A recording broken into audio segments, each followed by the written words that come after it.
tomar asiento, mis amados hermanos, por favor. Queremos saludar a las personas que nos visitan a través de las redes sociales. Mi nombre es Gustavo Aguilar, por la misericordia del Señor, el pastor de la iglesia Casa del Pan. Quiero pedirle que usted abra la palabra, por favor, en la epístola de los Corintios, la primera epístola, primera de Corintios.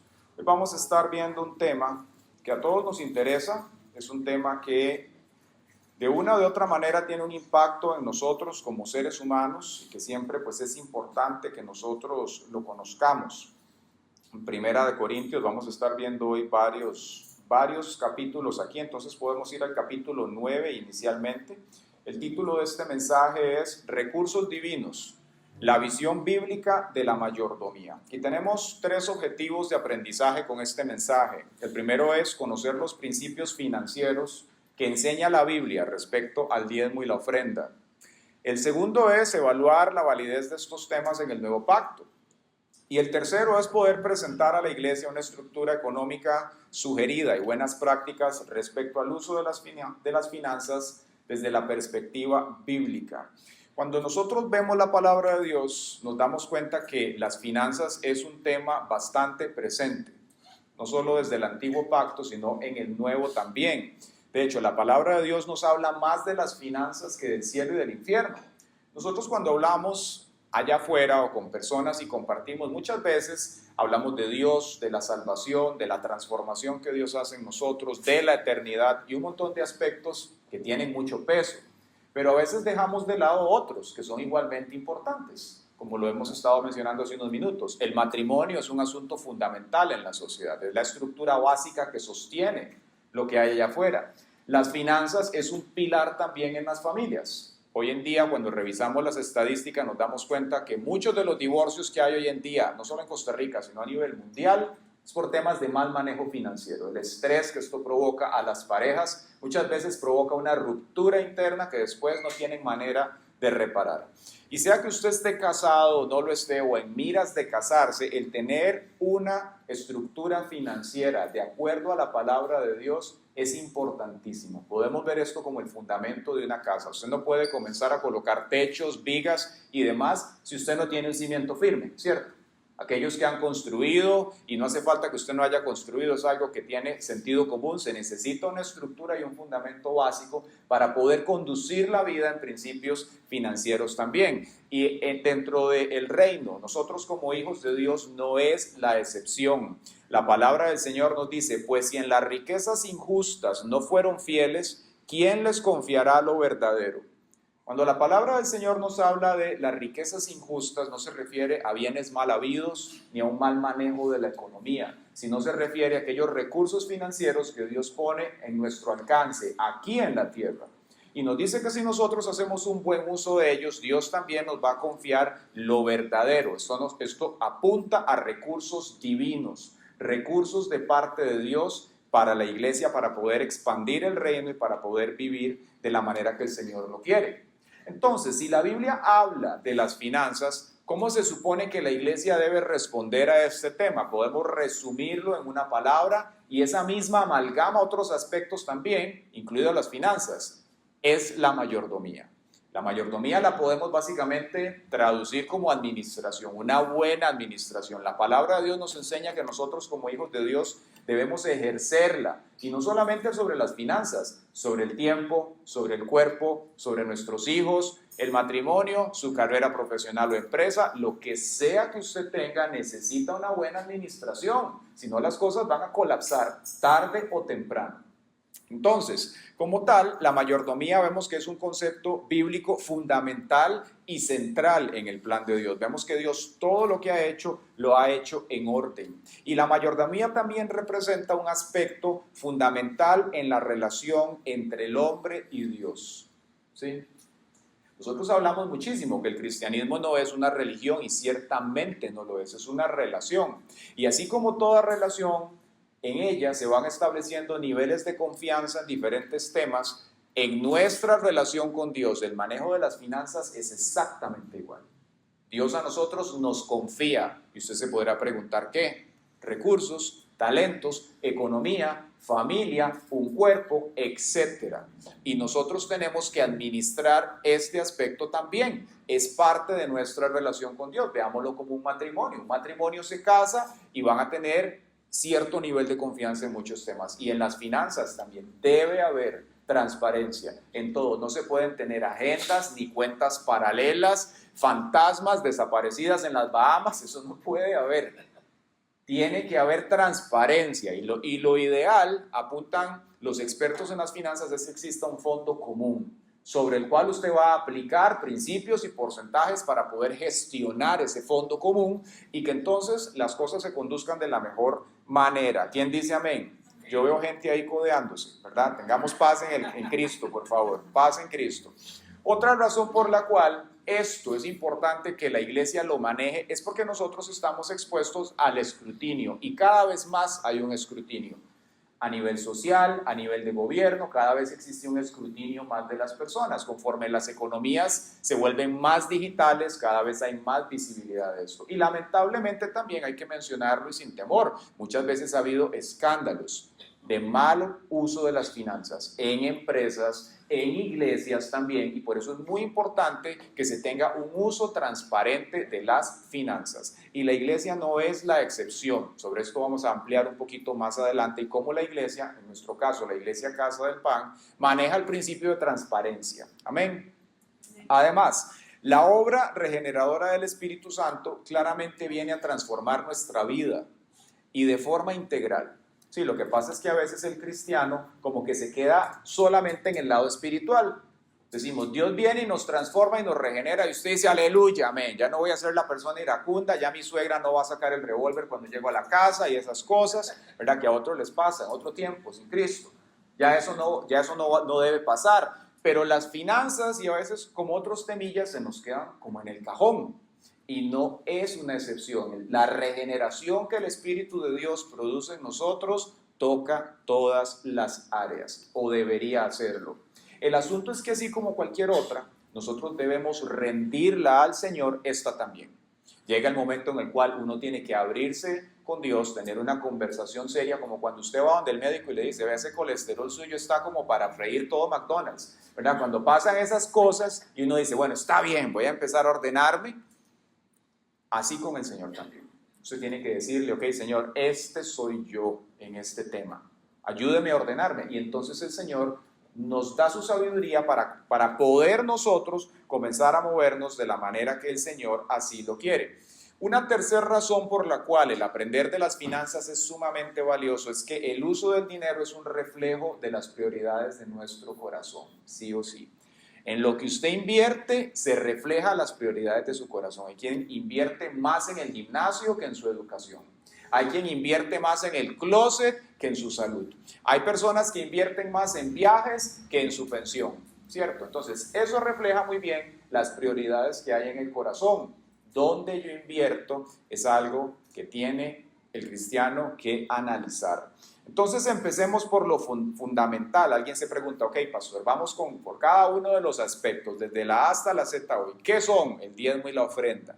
El diezmo como tal, bueno, es una práctica en la cual los creyentes dan el 10% de sus ingresos o bienes a la obra del Señor. Y hago el énfasis, a la obra del Señor. La palabra del Señor nos habla del diezmo, nos habla de la ofrenda y uno puede sembrar en otras cosas, instituciones de beneficencia, personas que están en necesidad, etcétera, y eso básicamente podemos verlo como una subcategoría de una ofrenda, en la cual usted, lo que usted sienta en su corazón hacer, usted puede sembrar en otras personas y en la iglesia también. El diezmo se siembra en la obra de Dios y se menciona tanto en el Antiguo Testamento como en el Nuevo Testamento. Hay personas que les es una sorpresa que el diezmo esté en el Nuevo Testamento, pero vamos a darnos cuenta que está y tiene un lugar muy importante. Dios considera el diezmo una parte esencial del éxito financiero de una persona. Voy a repetirlo. Dios considera el diezmo una parte esencial del éxito financiero suyo y mío. Vea lo que nos dice el profeta Malaquías respecto a esto. Aquí está Dios hablando a través de él. Dice, entreguen completos, dice, los diezmos en mi tesorería, y habrá alimento en mi templo. Con esto pueden ponerme a prueba. Y hago un paréntesis, que de pronto usted lo ha escuchado cuando se habla de este tema en algún otro lugar o en una grabación, etc. La palabra del Señor nos muestra que solo en este tema Dios le permite al ser humano, a la creación suya, que lo pruebe a Él. Dice, pónganme a prueba en esto. En todo lo demás, la Biblia nos dice, no pongan a Dios a prueba. Pero en esto, Dios mismo invita al hombre a ponerle a prueba. ¿Por qué razón? La palabra del Señor nos enseña que Él es el dueño de la tierra y su plenitud. Y dentro de eso estamos usted y yo. Dios no necesita que nosotros le demos nada. Él es el dueño de todo. Pero a la hora de que la iglesia invierte su diezmo y lo da en obediencia al Señor, Dios le enseña muchas cosas a la iglesia. Le enseña dependencia. Primero que todo le enseña obediencia. Y a partir de esto Dios también desata, vamos a decirlo, una serie de beneficios para su pueblo. ¿Como cuáles? Se puede preguntar usted. Él dice, verán si no les abro las ventanas de los cielos y derramo sobre ustedes bendición. Entonces veamos que hay una bendición condicionada, ¿cierto?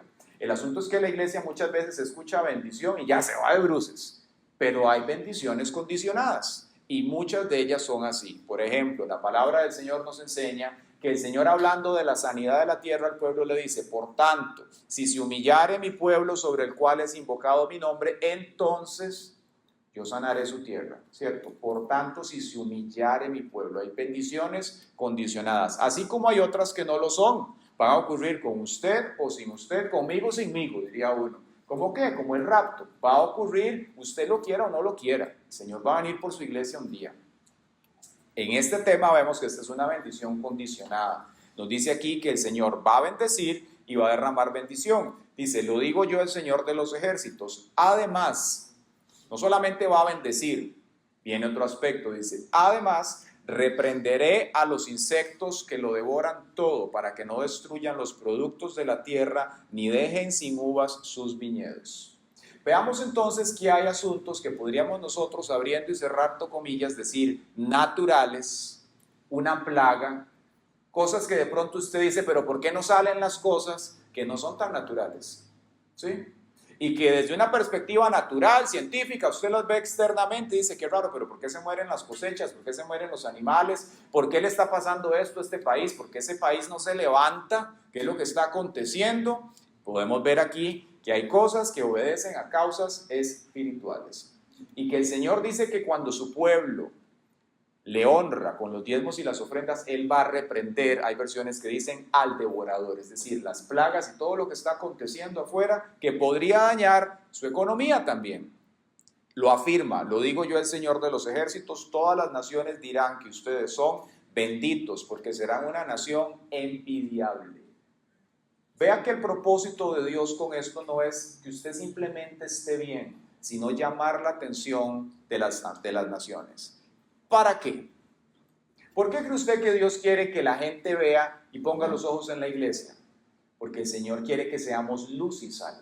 Y entonces a través de esto usted puede decirle a la gente, no es que yo soy muy carga, ni que administro bien las cosas, solamente es que hay un Dios todopoderoso que rige la creación. Y dice amén. Dios quiere glorificarse en su pueblo. Sí, Dios quiere bendecirlo a usted. Amén. Pero antes que eso, siempre está el propósito de Dios.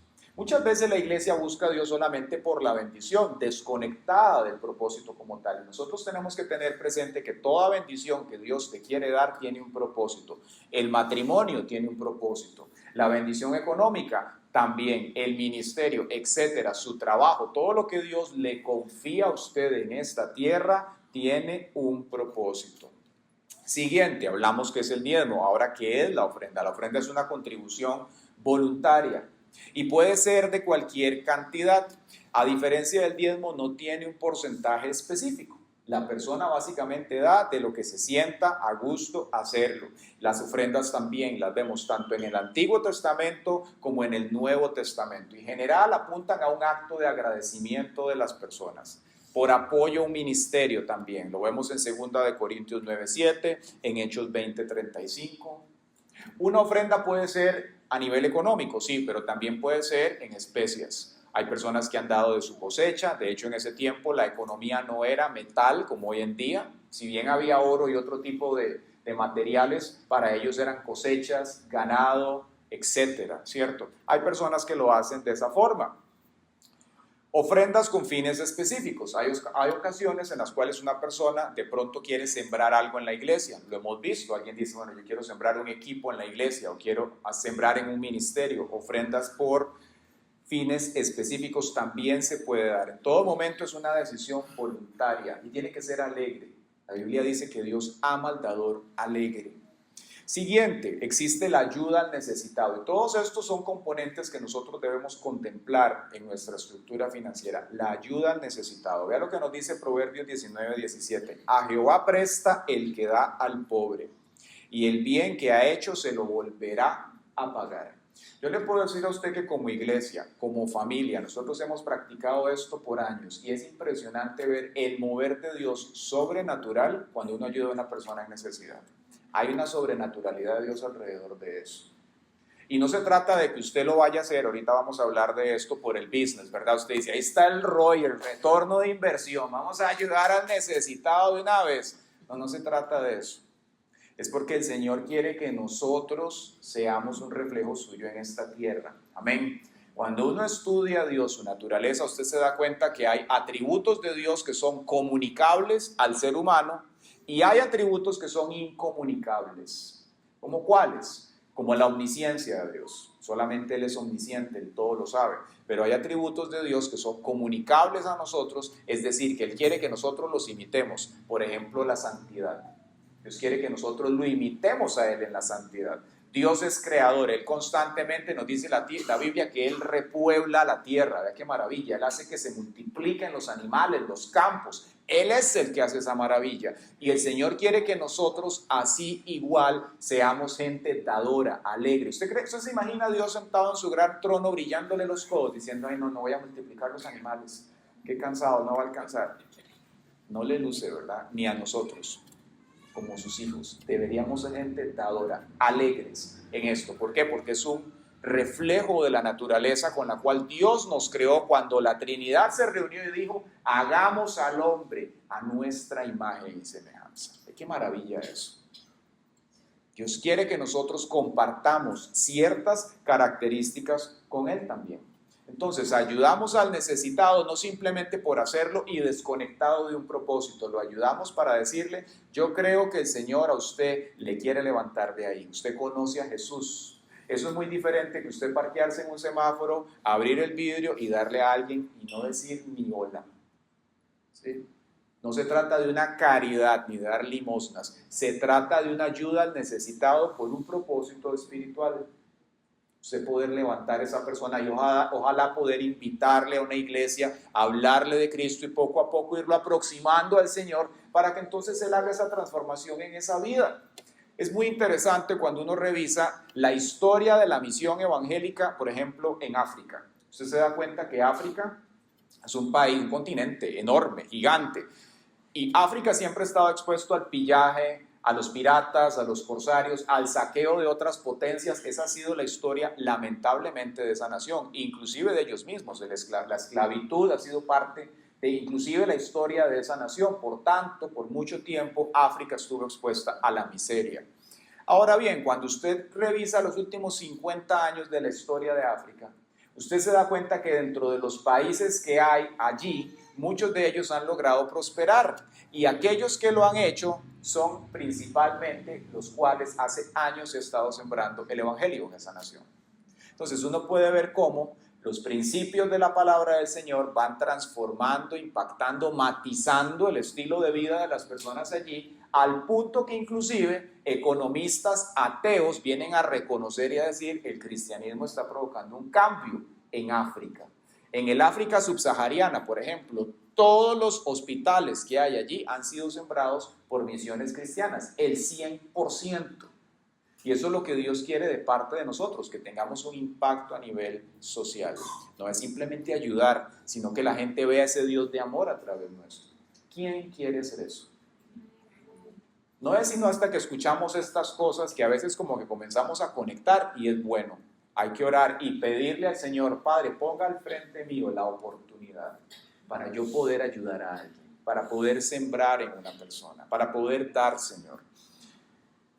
Siguiente, ¿por qué debe sembrar la iglesia? Bueno, lo primero es por obediencia. Entonces, 2 Corintios 9:7 dice, cada uno dé como propuso en su corazón, no con tristeza. Entonces, a la hora de usted dar, no lo haga por, oye, es que tengo que hacerlo, es que, no, dice, no con tristeza ni por necesidad, es que debo de, dice, porque Dios ama al dador alegre.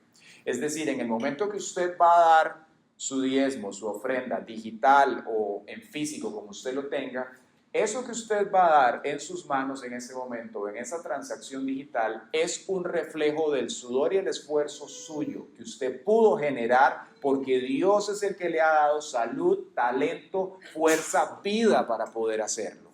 Entonces, en el momento que usted ejecuta esa transacción y la coloca delante del Señor, lo que usted está haciendo es reconociendo que el Dios poderoso es el que le ha dado todo. Es así como se tiene que dar. Amén. No es porque nada más lo voy a hacer, no es reconociendo que Él es el que te da el poder para hacer las riquezas, dice la Biblia.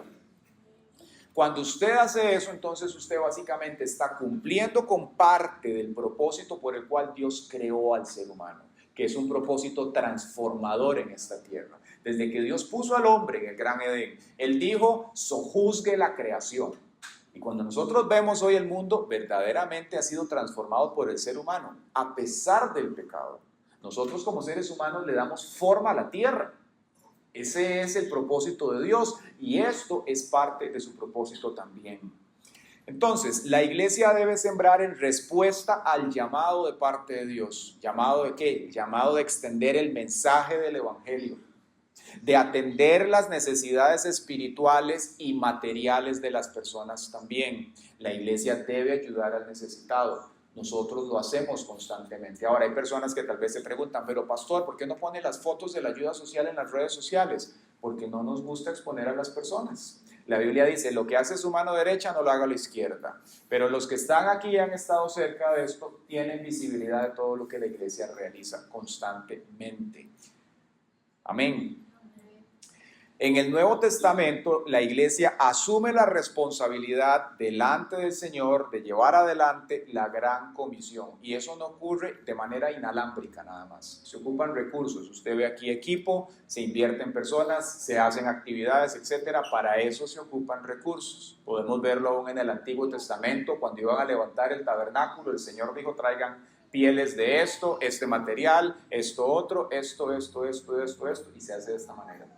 El Señor lo pidió y también el Señor bendijo al pueblo en su obediencia a la hora de hacerlo.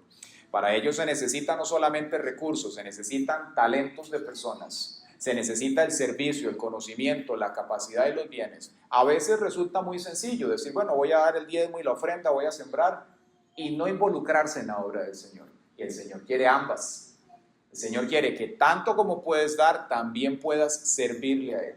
Y eso no quiere decir que usted se va a parar aquí al frente y se va a poner a tocar una guitarra o a predicar, si ese es su llamado, perfecto. Dentro de 8 días vamos a hablar un poco de los ministerios también. Sino que usted se vaya involucrando en el servicio de llevar el mensaje del evangelio allá afuera. Ese es el llamado por excelencia de todo cristiano. La Biblia lo denomina como el ministerio de la reconciliación. Es decir, reconciliar al hombre que en su pecado está divorciado de Dios con Él nuevamente. Reconciliar al hombre con el Señor. Entonces, el que usted ore diariamente, pidiéndole al Señor que coloque a alguien con quien usted pueda compartir el evangelio, es nuestro objetivo principal. Ahora bien, de la mano con eso, el Señor también va a querer que le sirvamos a Él, probablemente en la iglesia. Hay personas llamadas a eso. Hay otros que simplemente Dios los va a usar llevando el mensaje allá afuera, educando a sus familias. En oración todos debemos aproximarnos al Señor para buscar cómo quiere Él que le sirvamos. ¿Se entiende, hermanos? Ahora, las motivaciones a la hora de sembrar. La Biblia compara el diezmo, la ofrenda con una siembra. Y ya vamos a ver por qué. ¿Cuál debe ser la motivación? Ya dijimos que no es el retorno de inversión. Entonces usted no va a decir, voy a diezmar y ofrendar para que Dios reprenda al devorador y bendiga la cosecha, para que Dios multiplique. Esa no debe ser la motivación. Dios lo da como una bendición. La motivación es obedecer. Y también esto, muy importante, 1 Corintios 13:3 dice, y si repartiera todos mis bienes, escuche lo que está diciendo el apóstol, y si repartiera todos mis bienes para dar de comer a los pobres y entregar a mi cuerpo para ser quemado, y no tengo amor, de nada sirve. Qué increíble. El Señor quiere que nosotros lo que hagamos, lo hagamos sí por obediencia, pero por amor a Él. Eso es como que usted quiera que su cónyuge o una potencial pareja esté con usted porque sí. ¿Quién quiere eso? ¿Verdad? Usted no quiere a nadie a la par suya arrimado. Usted quiere una persona por amor a la par suya, por un compromiso real. Eso es lo que Dios quiere con nosotros. Dios no quiere una iglesia que esté ahí por las bendiciones nada más y por obediencia. Dios quiere que su pueblo lo ame, que sea un dador alegre, que haya una relación como cualquier relación importante, como un matrimonio, tiene que ser por amor. Y la razón por la que damos es tan importante como lo que demos. Nótese que usted puede dar todo. Dice, puedo darlo todo, todos mis bienes. Y si no tengo amor, no sirve. Yo tengo que tener amor a la hora de hacer las cosas por el Señor. No solamente a la hora de sembrar, a la hora de servir al Señor. Tengo que hacerlo por amor a Él. Y cuando usted tiene esa actitud, esa perspectiva, hasta la forma en la cual usted lo hace cambia. Impacta a las personas de manera positiva. Le permite a usted que el Espíritu Santo trabaje a través suyo y pueda usted dar otras cosas que tal vez ni había pensado. Amén. Entonces, cualquier otro argumento para sembrar que no sea obediencia y amor no aplica. Hay personas que dicen, voy a darlo porque voy a hacer un pacto con Dios para un trinquete, ¿verdad? Un business. Voy a dar esta ofrenda para que Dios me ayude con esto. O voy a sembrar esto. E inclusive muchas veces se han escuchado pastores haciendo eso. Siembren el Señor, pacte sus... No, así no es. Es en obediencia y por amor nada más que la iglesia tiene que dar. Amén. Ok. Algo hermoso de esto es que las personas que lo hemos hecho ya por décadas podemos darle a usted fe y testimonio de que Dios respalda esto. Y no solamente uno, la iglesia, la comunidad extendida de cristianos. Si usted se acerca y habla con respecto a esto con otras personas, usted va a escuchar testimonios. ¿Y por qué es importante? Porque somos una comunidad, somos una familia, nos conocemos. Y yo un día, tal vez usted hoy esté ahí, yo un día, empezando mi caminar con el Señor, no estaba seguro con respecto a este tema. Yo decía, no, ¿para qué voy a estar dando yo un diezmo, una ofrenda, con lo que le cuesta no ganarse la plata? ¿Quién sabe qué hace esa gente con esto? Y dele para arriba, dele para abajo. Como un año en ese tema. Hasta que el Señor me hizo entender que no era entre mi persona y la gente, es entre yo y el Señor, entre Dios y mi persona. Y cuando comencé a hacerlo, pude comenzar a ver el respaldo de Dios a esa obediencia. Y hoy, con el paso de los años, ya décadas en esto, puedo decirle a usted que Dios bendice eso. Y es como una siembra. Nadie siembra para tener un fruto mañana, ¿verdad? Sería muy raro, a no ser que sea como un frijol que le nació a usted una semana. Pero por lo general, las siembras y el fruto toma tiempo. Vea, ahí en la casa mi esposa sembró un árbol de limón vecino. Yo todos los días salgo a verlo. A ver, ¿verdad? ¿Cuándo va a echar frutos el bendito limón vecino? Y ya le están saliendo unos chiquitillos por ahí, pero ya casi viene. Pero yo pensé que porque venía injertado y toda la cosa, ya en 3 semanas yo iba a tener tremendos limones y todavía no. Es un proceso y en el Señor es igual. Es igual. Lo lindo es que cuando vienen las respuestas y las cosechas de parte de Dios, pega fuerte. Porque Dios no es cochino, Dios bendice. Amén. Nuestro Dios Él bendice, Él es amplio en bendecir. La palabra del Señor dice, amado, yo quiero que tú tengas salud y que seas prosperado en todo, en todas las cosas, así como prospera tu alma. De nuevo, una bendición condicionada. Cuando el alma prospera, prospera en santidad, en educación en la palabra del Señor, en obediencia. Entonces todos los otros criterios en nuestra vida Dios los va bendiciendo y nivelando. Conforme maduramos, esto es como un papá que su hijo le pida, como mi hijo ahorita a los 12 años, que quiere un smartphone. Todavía no se lo vamos a dar porque no tiene la madurez para manejar eso. Pero a su edad, cuando ya veamos ciertas cosas en él que estamos esperando, se le va a dar el teléfono. Todavía no. Dios es igual. Hay personas de pronto solteras que dicen, yo quiero un esposo, un cónyuge, pero ya, mañana. Y se lo piden a Dios, pero no se permiten tratar ciertas áreas en su vida. Entonces Dios no va a tratar eso todavía, porque más bien les podría hacer un daño a él y a la persona que va a traer potencialmente a su lado. Entonces nosotros debemos permitirnos ser procesados por Dios. Amén. Dígale al que está al lado, déjese que Dios lo trate. Dígale sin miedo, déjese que Dios lo trate por amor a Cristo. Dígale, déjese que el Señor lo procese. Amén. La iglesia debe permitirle a Dios trabajar. Como dijo la señora del meme, trabajando, ¿verdad? Trabajando.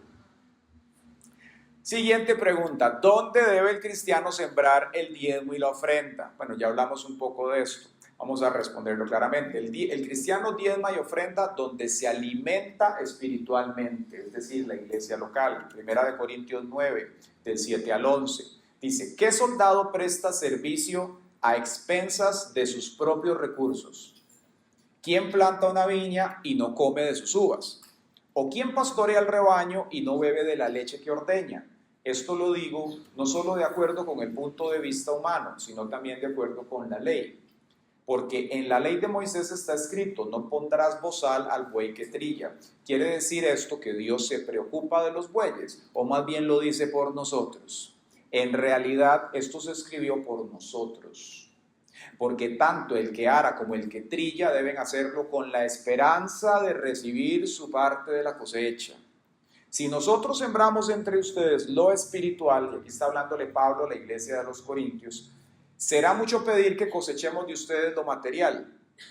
Si otros participan de este derecho sobre ustedes, con mayor razón nosotros.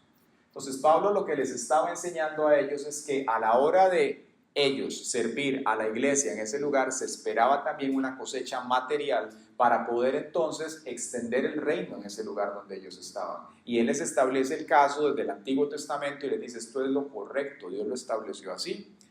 Entonces, la iglesia local como tal, ¿qué podemos inferir de esto? Es el centro de operaciones de la obra de Dios en la tierra.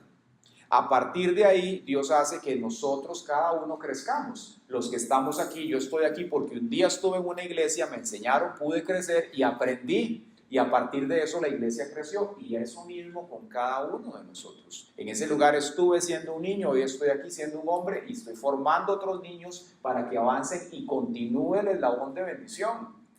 La iglesia es el centro de operaciones de Dios en la tierra y tenemos que verlo de esa forma. Alguien de pronto puede preguntarse, y es algo que usted a veces lo va a ver en la escuela de YouTube, ¿verdad? O en Instagram, o en Reels, o en TikToks, no sé. El diezmo es un tema exclusivo del Antiguo Testamento y fue abolido con la ley de Moisés. Entonces, básicamente con eso lo que dicen es que el diezmo está abolido y que hoy no se tiene que dar. La sorpresa de estas personas es que el diezmo sí está en el Antiguo Testamento, pero también en el Nuevo. Y lo podemos ver en Mateo 23, por ejemplo. La primera instancia dice, aquí está hablando Jesús, dice, ay de ustedes, escribas y fariseos, hipócritas, porque pagan el diezmo de la menta, el eneldo, el comino y han descuidado lo más importante de la ley, que es la justicia, la misericordia y la fe. Es necesario que hagan esto sin dejar de hacer aquello. Entonces podemos ver que el Señor aquí, Jesús, les está hablando a los fariseos, porque ellos eran milimétricos en sacar el diezmo de todo lo que tenían, pero la actitud con la cual lo realizaban no era la correcta. Y Él les dice, es necesario hacer esto sin dejar de hacer esto otro, es decir, diezmar, ofrendar, pero hacerlo con la actitud correcta. Si Jesús hubiese pensado abolir el diezmo en el ministerio del terrenal, jamás lo hubiera puesto como un principio y algo que tenían que darle ellos continuidad, no era algo que Él le hubiese importado.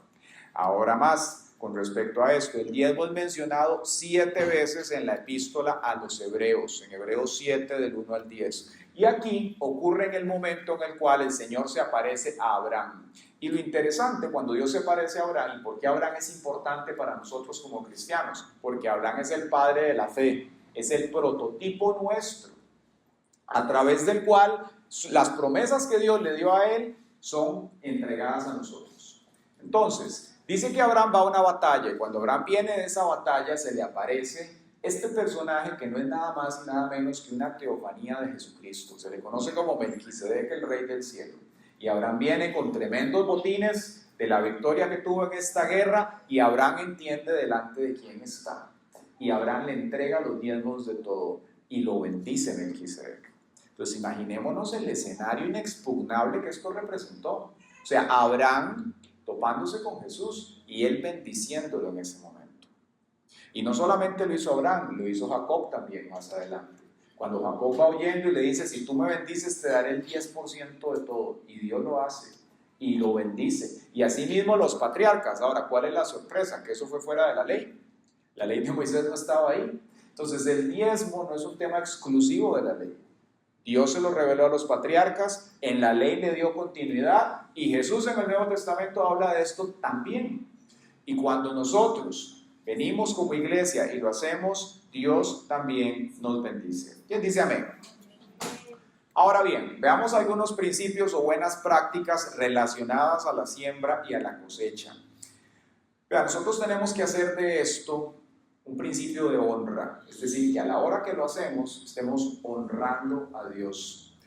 Nos dice Proverbios 3 del 9 al 10 lo siguiente: honra al Señor con tus bienes. Creo que hay un micrófono abierto, hay como un feedback. Dice, honra al Señor con tus bienes y con las primicias de tus cosechas.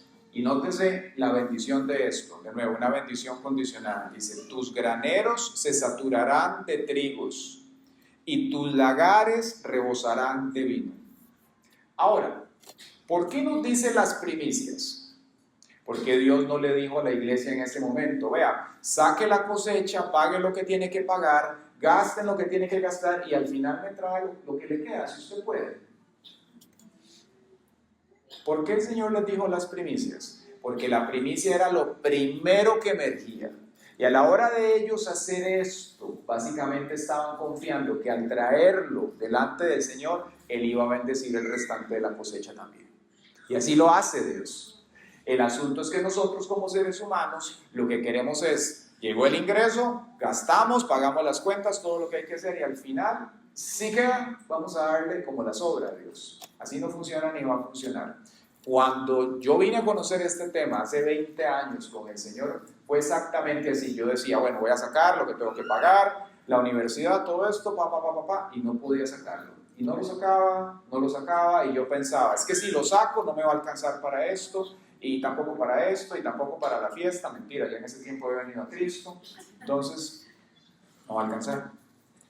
Y el Señor me hizo entender que yo debía reestructurar mis gastos. Sí, tenía que limitarme en otras cosas, tenía que restringir otras para poder establecer el fundamento, la estructura financiera necesaria. Y cuando lo hice, comencé a notar algo. El dinero no se multiplicaba, pero sí me daba cuenta que rendía más, diferente. Dios comenzó a hacer algo con el mismo ingreso. Comenzó a hacer algo distinto y con el paso de los años, sí, Dios comenzó a bendecir y bendecir y bendecir. Y puedo decirle que el Señor ha bendecido para su gloria y para su honra, pero de nuevo, se requiere la obediencia. Y muchas veces cuando hablamos de este asunto con las personas, de todos temas que la gente trae, pastor, es que necesitamos, no sé, alguien, tengo este problema en esta área, o pastor, tenemos problemas en el área financiera. La gente que se les enseña esto, y lo aplican, usted los ve que se levantan, lo hacen. Y los que no, usted los ve como el pueblo de Israel, vueltas en el desierto y situaciones de todo tipo en esa área. Entonces, en el amor de Cristo yo le digo, facilítese usted mismo las cosas, establezcalo como obediencia y usted va a ver cómo el Señor le va a bendecir. Amén. Siguiente, el principio de la siembra enseña y recuerda al cristiano su dependencia de Dios. Amén. Vea lo que dice la palabra en Deuteronomio 8:18. Si no, acuérdate de Jehová tu Dios. Dígale que está al lado, acuérdese del Señor. Dice, acuérdate de Jehová tu Dios. Dice, porque Él te da el poder para hacer las riquezas. ¿Y por qué? Dice, a fin de confirmar su pacto que juró a tus padres, como en este día. Amén. Dios no está en el negocio de simplemente bendecir y ya, chao. Y muchas veces esa mentalidad en la iglesia es justamente un tropezadero, porque la gente viene con problemas financieros y quiere que Dios le haga el milagro financiero. Y Dios lo puede hacer. Pero el asunto con las finanzas es que es un proceso, se necesita estructura, porque si no, a la vuelta de la esquina otra vez la persona va a estar en lo mismo. Lo mismo es con la salud. Dios puede sanar y hacer un milagro financiero y la persona viene, es que tengo el colesterol hasta arriba, pastor, ore para que el Señor sane. Y sí, Dios puede sanar, Pero si usted no deja de comer chicharrones todos los fines de semana, hermano, otra vez dentro de un mes estamos hablando del asunto. Entonces, Dios puede hacer el milagro, sí, pero hay veces que la medicina que Dios te quiere dar es a través de obedecer. El milagro es a través de reestructura, desde acomodarnos a los principios de Él. La prosperidad en la vida cristiana es un proceso.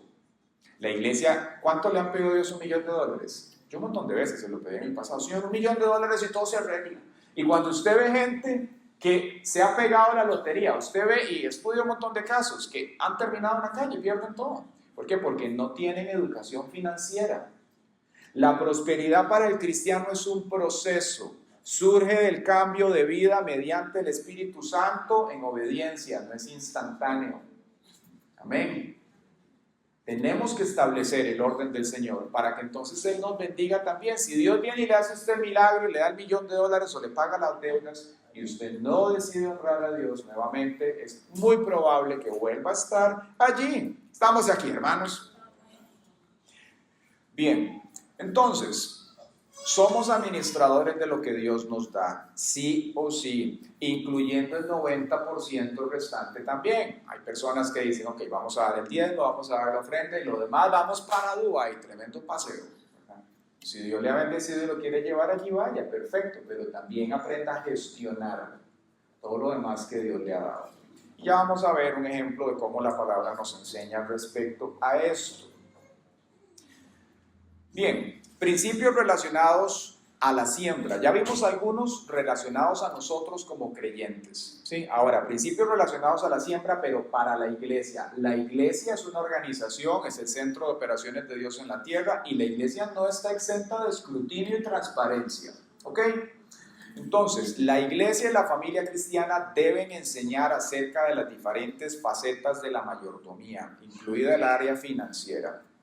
Entonces, un ejemplo de esto es la transparencia. Nosotros en la iglesia Casa del Pan tenemos dos contadores. Tenemos a Yeti, que se encarga de llevar la contabilidad, y tenemos a una firma externa que también se encarga de llevar un control cruzado de todo lo que la iglesia recibe, cómo lo gasta, en qué invierte, etc. Cualquier persona que quiera tener visibilidad de eso puede tener el acceso a toda la documentación. Y vamos a comenzar a implementar esto, algo nuevo. Todo esto lo hemos estado haciendo hace años, pero vamos a empezar a implementar algo nuevo. Y es que tenemos la idea de comenzar a tener un registro de las personas de la iglesia, porque en el país aparentemente existe como un cuidado que se quiere manejar cada vez más fino con respecto a las sociedades ¿verdad? Anónimas y las de beneficencia y todo lo demás por el tema del lavado del dinero. Entonces nosotros, yendo un paso adelante, queremos tener un registro de las transferencias que se hacen en la iglesia, y por eso Raquel o Yeti se van a acercar a algunas personas a pedirles nombre y cédula nada más. Por si en algún momento el gobierno de Costa Rica viene a pedir verificar qué está pasando acá, decir, bueno, esta es esta persona, está aquí, y tener entonces transparencia en eso. Como para ir un paso más adelante, en caso que el gobierno de Costa Rica, porque hemos escuchado que los bancos quieren implementar medidas nuevas en todas las organizaciones de beneficencia, nosotros podamos estar ahí ya antes, ¿ok? Entonces, si alguien pide información respecto a esto, es para que lo tengan presente. ¿Está bien, hermanos? Otra cosa con respecto a la iglesia y principios relacionados a la siembra es la importancia de darle un lugar adecuado a este tema. Nosotros como la iglesia Casa del Pan, usted se da cuenta que de esto no hablamos muchísimo. Hay lugares en los cuales se enseña el diezmo y la ofrenda o se habla casi que todas las semanas. Nosotros lo hacemos muy esporádicamente, ¿verdad? Pero siempre esto es un tema que tiene que enseñarse en la iglesia. Y como tal, creemos que no solamente la iglesia debe hacerlo, sino también las familias. De nada nos sirve que nosotros enseñemos aquí y las familias no enseñen a sus hijos. Nosotros a nuestros hijos, por ejemplo, cuando les damos una bendición económica, a ellos desde ya les enseñamos que tienen que diezmar, que tienen que ofrendar, para que desde pequeñitos esos principios estén en ellos. Entonces, así como la iglesia está expuesta a principios de transparencia, también nosotros vamos enseñándole a nuestros hijos esa cultura del reino para que podamos hacer las cosas como tienen que ser. ¿Quién dice amén? La iglesia debe enseñar. ¿Y por qué? Porque nótese que ya vimos que el Señor quiere que nosotros lo hagamos con alegría y que hay muchos principios. Y una manera de conducir esa actitud en las personas es justamente a través de enseñarle a la iglesia cómo se tiene que hacer. Eso es parte de la responsabilidad de la iglesia. Ahora bien, hablemos entonces un poco con respecto a la aplicación de esto, para ir cerrando el mensaje. Ya hablamos de la pertinencia del tema. ¿Cómo lo hace? Entonces, o cómo hacerlo. Veamos un ejemplo de una estructura económica básica para un cristiano. Pensemos en nuestros ingresos como un 100%, lo que usted recibe. Entonces, un 10% debería ser para el diezmo, ¿cierto?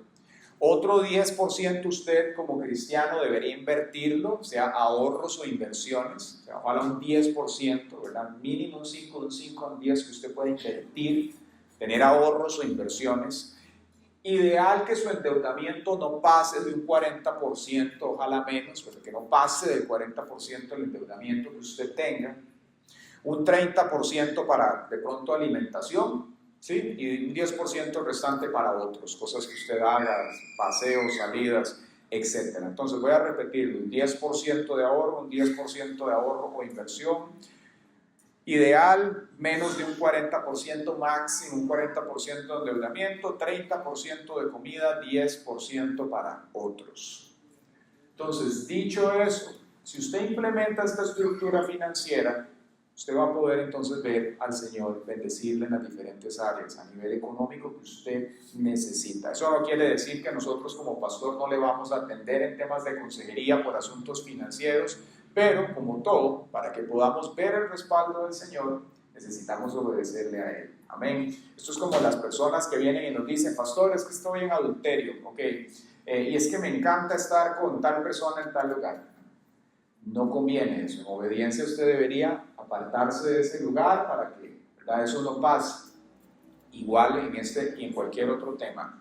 Hay una parte que Dios hace y hay otra parte que a nosotros nos corresponde. Veamos que no es nada complicado.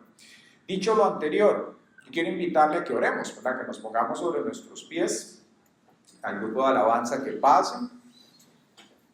Hemos visto hoy cómo la Biblia y el mismo Jesús se refiere al manejo de las riquezas. Y algo interesante aquí es que esto tiene implicaciones eternas. Dios un día nos va a pedir a nosotros cuentas de todo.